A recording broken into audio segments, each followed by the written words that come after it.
Juan, welcome to the Joey.C Baseball tonight. Tonight, we have John Duffy, pitching coach for the Jacksonville Suns. John has 20 years of coaching experience. He played 6 years in the Tiger organization in 1998. John, welcome to the show. Thank you, Joe. Pleasure to be here. John, tell us about John Duffy. Where does John Duffy come from? Born and raised in Mobile, Alabama. Great baseball town. A lot of Hall of Famers. Hank Aaron, Willie McCovey, Satchel Paige. Went to McGill-Tulane High School 4 years. Played 4 years at South Alabama for Eddie Stanton. You and your wife Angela still reside in Alabama? Yes, we live across the bay now. My parents still live in Mobile, about 5 minutes from Hank Aaron Stadium. My dad works as an usher at the stadium. He's retired now. He loves baseball as well. My mom's dad was a catcher back in the 20s. Played against the likes of people like Babe Ruth. Played 13 years in the minor leagues. And he's the one who got me started playing baseball when I was 4 years old. Okay, you started playing at 4 years old. Did you sign out of high school or did you sign out of college? I signed as a free agent out of college. I was 12-2 my senior year at South Alabama. Didn't get drafted. Went to the MDC tournament in Wichita, Kansas. Pitched 15 innings in 3 days and got signed at 3 o'clock in the morning by a Tiger scout. Funny story about that. Calls me up on the phone. I thought it was somebody playing a prank on me. Obviously, yeah, 3 o'clock in the morning. And I said, who the hell is this playing prank on me? And I hung the phone up. Phone rang right back. This so-and-so from the Tigers, don't hang up the phone. I want you to come down to my room and we're going to talk about want to sign you to a contract. So I did, and the rest was history. That was 1983. 1983. Now you spent 6 seasons in the Tiger organization, and at the various levels. What level did you wind up with before you retired? I got to AAA. My first year, I didn't play because I was signed late. And I went to spring training the next year. Made the Florida State League team out of spring training. Had some shoulder issues. Went home for a couple of weeks. Went to rookie ball. Then went from rookie ball to AA. Back to the Florida State League. And then 3 years in AA. 3/4 of a year in AAA. Back to AA. And then got released. Was Kevin Bradshaw and Arnie Bailey any of your teammates back then? Kevin Bradshaw was, yes. Dwayne Hosey, coach for the Huntsville Stars here, was a year behind me or so.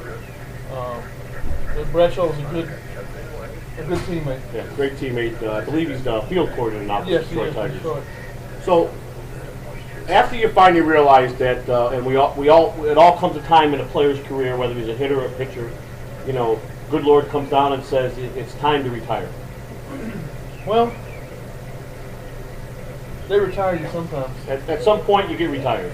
After I was finished playing with Detroit, I played a year with Kansas City in AA. They tried to make me a starter. I think I had 13 starts. I was 0-1 with 12 no decisions. And I've been a reliever most of my career in the minor league, so I got to 5 innings and then I'd get wore out. Right. Plus the shoulder issues Sure. kept on, and I pitched all those years with it. The next year, I went around to like 5 different camps, spring training. I was 28, getting ready to turn 29 years old. Couldn't find a job, so I went home to the real world, got a real job. Well, I got a phone call from the Yankees. That's right, you were a bullpen. I was a batting practice pitcher for the Yankees in 1990 for a year. In New York, right? In New York. Traveled around with the team all the time, and I had a job during the game. How was that working for that team? George was a different man. He demanded excellence. That year they finished dead last. They had a lot of injuries. That was the year Manley had a hurt back, and that was the year that Cincinnati ended up beating the Bash Brothers with Lou Piniella in the World Series. George, if you were loyal to George and you did the job for him, he took care of you, didn't he? Yes, he did, from what I understand. I was there 1 year. Had a little misunderstanding with the front office because of one of the players and didn't get my contract renewed. So the next year I was out of baseball, and then I started coaching, helping my high school team out for a couple of years, and then I got back in with the Cubs for 2 years. Then I was a replacement player in the strike in 94 with Seattle. But the reason I went to Seattle was to get a pitching coach job with them, and then the strike went on so long. You wound up becoming back to pitching. Right, and they had to, fill the position. So I went to an independent team and ended up folding because of finances. A couple years in independent ball, then I got hired by Tampa Bay. Spent 3 years in Tampa Bay. Got let go the day before 9/11. A year off. Another year in independent ball in Brockton, Massachusetts, in the Northeast League. Won a championship there, and then I got hired by the Marlins the following year after they won the World Series, and Which this was, my ninth year with the Marlins, 2004. I met you last year, and I've become pretty good friends with you. And the one reason I wanted to have you on the show is because I've never seen a guy with compassion and the love for the job you do currently, for the compassion you have for your pitchers. Let's talk about where you're at right now, and what do you want from your pitchers each year?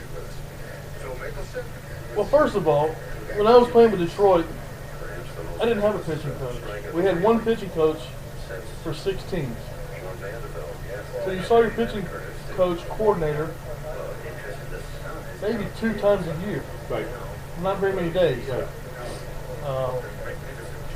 John Schmaltz was my roommate.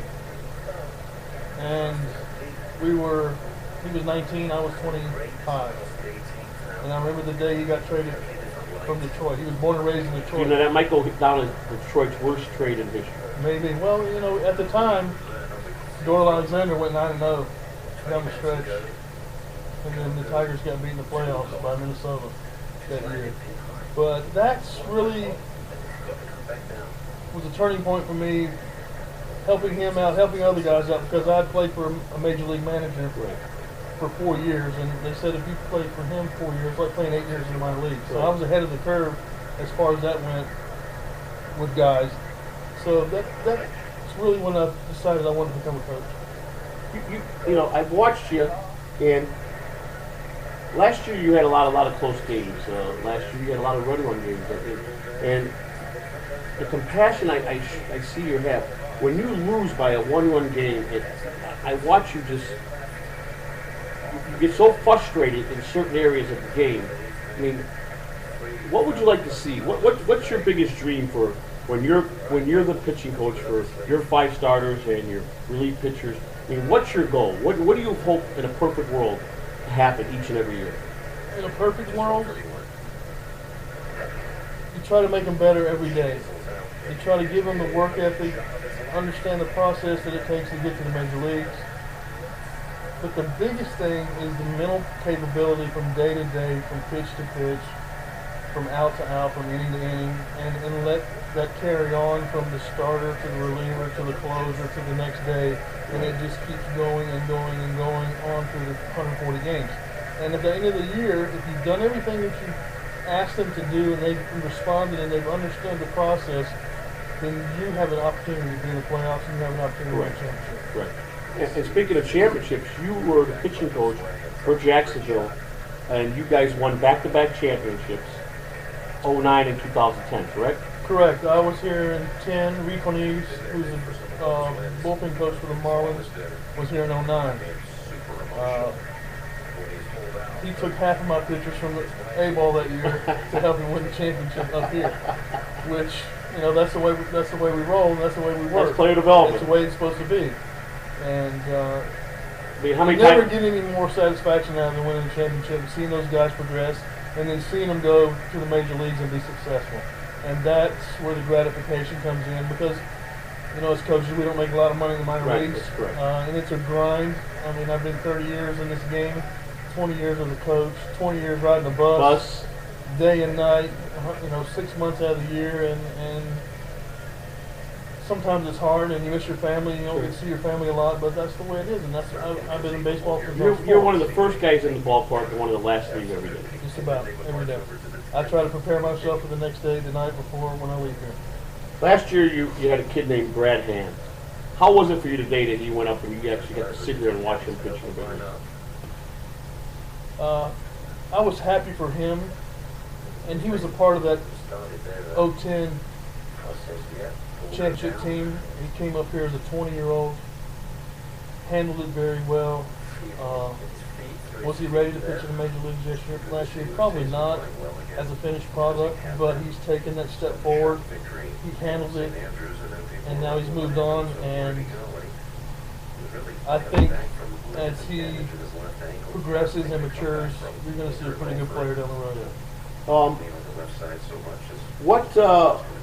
What's your goals for this year with your pitching staff? Do you have a young pitching staff, or do you have a veteran pitching staff? I mean, do you have a lot of guys that just came up from A-ball on your pitching staff? We've got a lot of guys that were here last year at the end of the year. 4 out of 5 in the rotation were here. Some bullpen guys had some experience here. Some guys that are coming off of injuries coming back.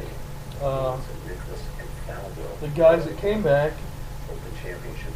you want to get them prepared for the next level and eventually for the major leagues. And there's a reason why they're back here, because they didn't do the things consistently that they needed to do last year. And with the money spent in the major leagues and with the guys that are on the 40-man roster that were here last year and the year before have all conglomerated in AAA now, you kind of got a little bit of a backlog. Sure. So they've got to more or less now earn their way out of here. I understand. And the mental part of it, of them, number one, being here, not being happy what they're doing, is the one thing they've got to overcome and be able to handle down the road. Okay, and as a pitcher, and these guys start progressing, they sign, whether it's college or high school, they sign, they show up in rookie ball, they go to low A ball, some of them. Some will go through the whole ranks, rookie ball, low A ball, A ball, double A, triple A. Now at that point, you're talking 6 levels, 6 different pitching coaches. How important, as player development for one organization, for all the pitching coaches to be on the same page, so this pitcher don't get changed somewhere down the line that could either help him or possibly, not be good for him if he's taught by you. Let's say you got a pitcher for 2 years here, and you got him focused, and you got him on the path that the organization wants and what John Duffy's happy with, and based on your criteria for your organization. And then you get a new pitching coach that's not from the organization but 1 year, and he goes up and starts changing the pitcher. How does that hurt or help the pitcher? Well, in spring training, we have meetings and we talk amongst ourselves every morning when we're doing drive work, towel drills on the mound. In spring training, the guys come out and we talk about those things, and we talk about the things that their flaws and what they need to control, because we all have flaws as a player. Absolutely. Whether you can control that flaw and be consistent is whether you're going to be able to make that adjustment when you get to the major leagues.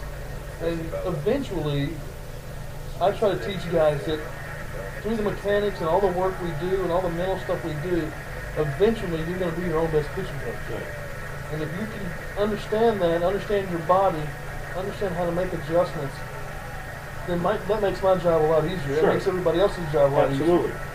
And with the video now and whatnot, and the communication that we can do back and forth from here to AAA, from here to the high A teams, we seem to stay on the same page. That's good. That's very important. Are you a golfer? Love it, big time. Big time golfer? Love it. We know you enjoy a good cigar too. Oh, there's no question. No question. So, where do you foresee John Duffy 5-6 years down the line? Where would you like to be? What's your projected for your life for John Duffy? I would like to have an opportunity, to be a bullpen coach or maybe eventually a pitching coach in the major league. But if that doesn't happen, I enjoy what I do. It's not because I'm getting paid a lot of money to do it. I just enjoy the game of baseball. Right. I've been in baseball all my life. Right. It's in my blood, and I will continue to do this as long as I'm able to do it. At some capacity, whether it be here, whether it be somewhere else, whether it be in the major leagues, whether it be in the minor leagues. Right. It's not going to change how I go about my approach to the game. My philosophy is, and myself working in the minor leagues as many years as I've had, and to watch the grind every day for coaches and players, obviously you have to love what you do. I mean, there's some coaches I talk to that can care less than ever coach or manager, but they like teaching. Oh yeah. They like to develop players. That's what they feel they were born to do, and they don't care if they spend 30 or 40 years in the minor leagues. Well, I've spent 30 as it is already, so another 10 or whatever won't change the way I go about it, and I just want to see the kids have the opportunities that I didn't get as a minor leaguer myself, coming through the ranks, and I had a pitching coach, maybe things would have been different, maybe they wouldn't have. But I vowed when I started coaching that I would try to give the guys my experience and the experience I've gained over the years to the people that I was around in the game of baseball, to try to give them every opportunity to achieve their dreams. That's awesome. You got a little break this year. You got the new team in Pensacola, which puts you almost home. So how many? I believe you played them 3 times on the road. 3 times there. We go to Mobile twice, which is my hometown. So that's Pensacola's 40 minutes from Mobile. So you're going to spend about 30 days of this season home. Pretty close to it, or at least I get to see the family a lot more this year, and it'll make things a little bit more enjoyable. That's awesome. What's a typical off-season day for John Duffy and Mobile?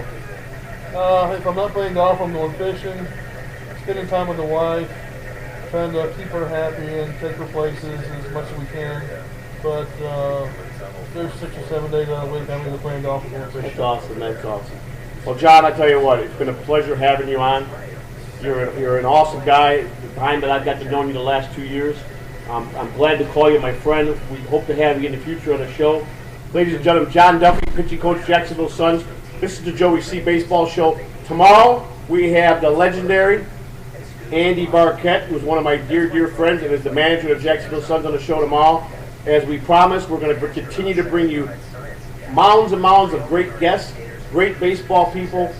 So stay tuned to the Joey.C Baseball Show. Until then, thank you. Have a great night. Thanks, Joe. Yeah, awesome.